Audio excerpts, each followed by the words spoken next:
Les cris des bébés sont souvent un mystère pour de nombreux jeunes parents qui se retrouvent démunis face aux pleurs de leur nouveau-né. Peu d'études scientifiques ont été réalisées sur la question, mais une méthode, mise au point il y a une petite dizaine d'années en Australie, vient d'être traduite en français. Elle repose sur les conclusions de Priscilla Dunstan, une musicienne qui possède l'oreille absolue et qui a remarqué à la naissance de son fils que ses pleurs possédaient différentes tonalités qui exprimaient des besoins différents. Elle en a tiré 10 phonèmes, dont 3 sont présents dès la naissance. Né, par exemple, signifie « j'ai faim », Ao signifie j'ai sommeil et signifie j'ai besoin d'expulser un gaz. Nous avons voulu savoir ce qu'en pensaient les sages-femmes de la maternité du CHUV à Lausanne.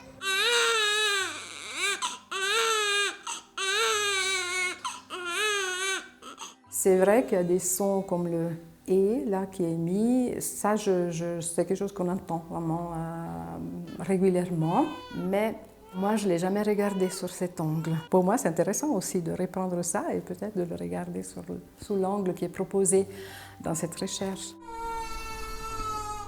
Peut-être la mère pourrait le dire un peu mieux parce qu'il faut être là au bon moment.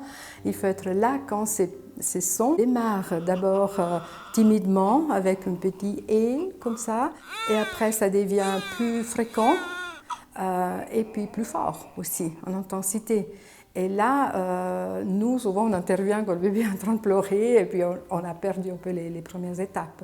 Mais ça serait intéressant de voir avec les mamans et puis de leur dire, de nous appeler un peu avant que le bébé éclate vraiment en sanglots et qu'il pleure. Là, il est absolument inconfortable. Ça veut dire qu'on peut peut-être intervenir plus vite.